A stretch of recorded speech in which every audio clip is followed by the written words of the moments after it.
Right, so question 2, upon rereading it, I realize is phrased in an ambiguous way. Basically, the idea is that, just like in the first question, you've got your electric field in one direction and you've got your electron coming out of the page, except it's making a 10-degree angle to the vertical. But I didn't specify in which direction, east or west or north or south. I neglected to include it as that it is towards the east, which is the way I answered the question, and I missed that in the class. I didn't specify that. So I'm going to, instead of rephrasing this question completely, I'm going to tell you to skip this kind of problem in as much as the calculations are concerned. If you understand in this case that the trajectory is a spiral, then that is sufficient. This was the case dealt with in the first problem: magnetic field, electron trajectory, initial trajectory. Then you get a spiral. Not spiral, you just get a circle. So that is the first question. If you understand that and how to calculate that and work out the radius, then that is sufficient. For a case like what you tried to ask in the second question, if you understand this means that it will move in a spiral, then that is enough. Okay, so I'm going to move on to the third question.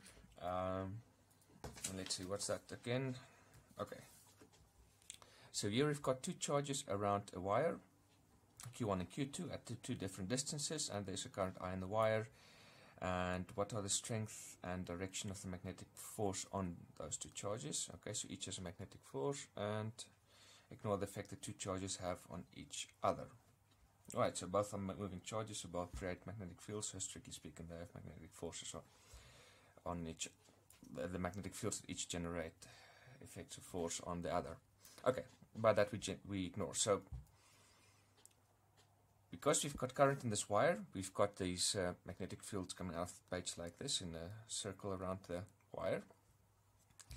And these moving charges are in those magnetic fields, so they feel magnetic forces. Right. So, how do we calculate that? How do we calculate those forces? Well, look at the first one.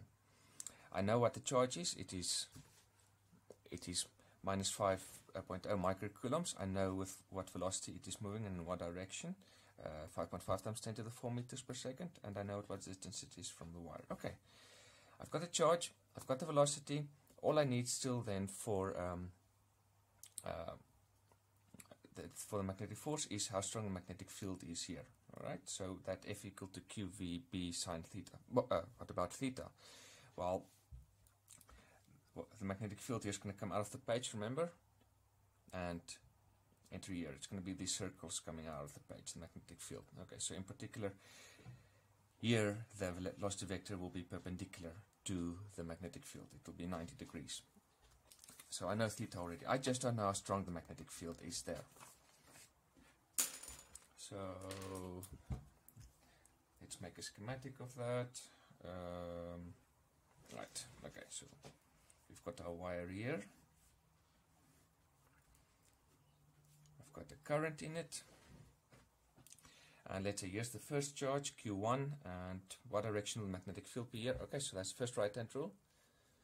Comes out of the page on this side, goes into the page on that side. So at Q1, the magnetic field is coming out of the page.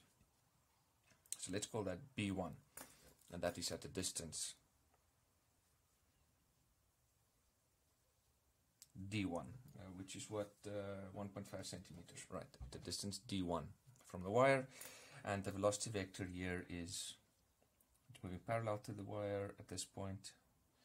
There it is, V1. Okay, so which direction is the magnetic force then? Well, as a right-hand rule, okay, so direction, okay, so this is cumbersome, okay, so you've got to imagine it, sort of like that, and so the magnetic force would be downwards if it were a positive charge, but it's a negative one, so the force is in the other direction, it is upward. So there is the magnetic force on the first charge, FB1. Right. Okay, for the second one, again, right-hand rule, the magnetic field comes out of the page here, enters here, so here the magnetic field is into the page, so that's B2, and it is moving in this direction, that's V2, and it's at a distance D2, right? Okay, so it's like that. So the force would be downwards if it was a positive charge. And what is Q2? Yeah, Q2 indeed is a positive charge, so the force is downwards. So there it is. Okay, so now we know in both cases the force is directly away from the wire. The magnetic force on the moving charges due to the magnetic field generated by the current in the wire. Okay, so all that I need is the strengths of B1 and B2.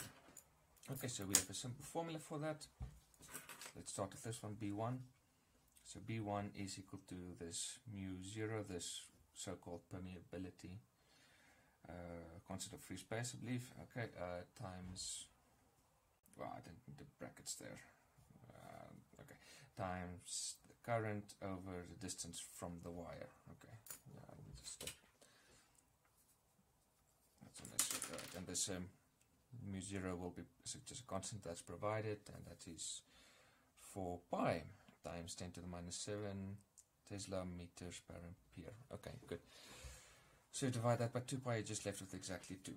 Okay, so now we just substitute for our values. So we're left here with 2 times 10 to the minus 7 Tesla meters per ampere times the current is given as 12.0 amperes. So 12.0 amperes over the distance is 1.5 centimeters, so that's 0.015 meters.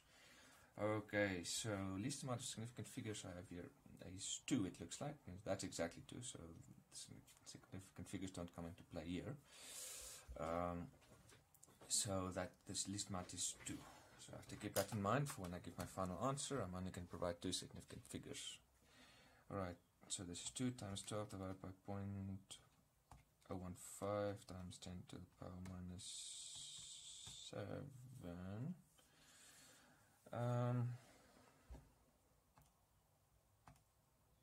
Okay, that's in fact even exactly 1.6 times 10 to the minus 4 the way I calculated it. Okay, so it's 1.6 times 10 to the minus 4, and this will be Tesla. Right. Yeah, you can see it here as well. Now the meters cancel and amperes cancel. Okay. So now we do the same for the second one. The second magnetic field. This one, how strong is the magnetic field there? Same formula. 2 pi times I over d2 now. Okay, 2 times 10 to the minus 7 Tesla meters per ampere times 12.0 amperes over, what's that? 12 millimeters, so 1.2 centimeters. Okay, like that. And if you calculate that, it should be, let's see, okay, 12 times 12 by 0.012, no, 2 times, oh yes, 2 times 12 divided by oh, okay, I see now, okay, times 10 to the power minus 7, yeah, okay, fine, 2 times, exactly 2 times 10 to the minus 4 Tesla, okay, oh, you can see it's 12 divided by 0.012, and they've got 2 there, okay, so, all these things work out exactly. I make a comment about that because normally it would be a bunch of decimal places, and then I would add 1 or 2 extra significant figures just because I'm still going to do calculations of these values, but in this case I can't do it because these values worked out exactly to that, to 1.6 and to 2 times 10 to the minus 4. Right, okay, so I've got the 2 magnetic field strengths, so now it's just a simple matter of using the formulas to find the magnitudes of the magnetic forces. So let's do the first one, FB1, old formula that we know very well, B, and don't really have to write sine theta, but let's write it because we feel like it, because in this case theta is going to be 90 degrees, right? V1 and B1 is perpendicular. Okay, so I know that's going to be sine of 90 degrees, which is just 1.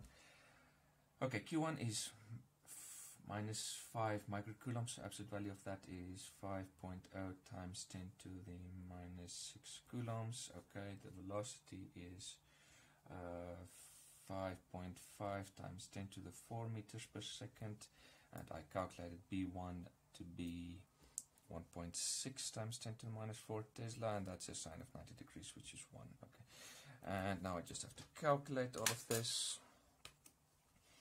So 5 times 5.5 times 1.6 times 10 to the power, what do we have here? Minus 6 plus 4 minus 4.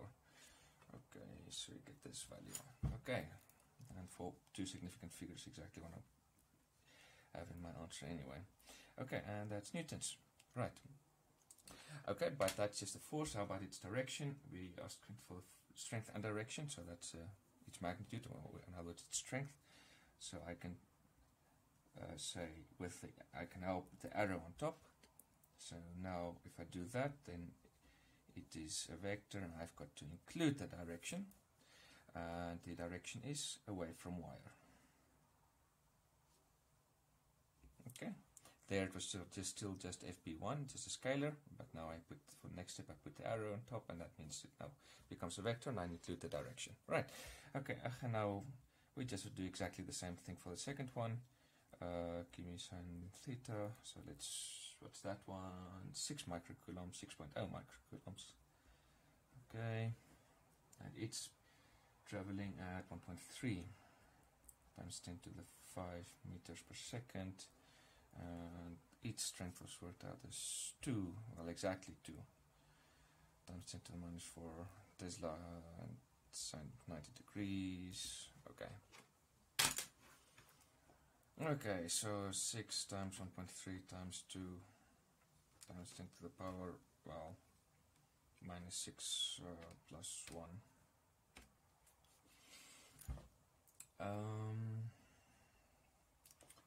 What did I do now? 6.0 times 10. 2.0 10 to the minus 4 is just check that this is correct. Yeah, it looks like it's correct. Okay, so this is, I'm just going to write two significant figures, 1.6 times 10 to the minus 4 newtons. Okay, but if I want to include the direction, okay, so the force itself, 1.6 times 10 to the minus 4 newtons away from wire. Okay, that's it.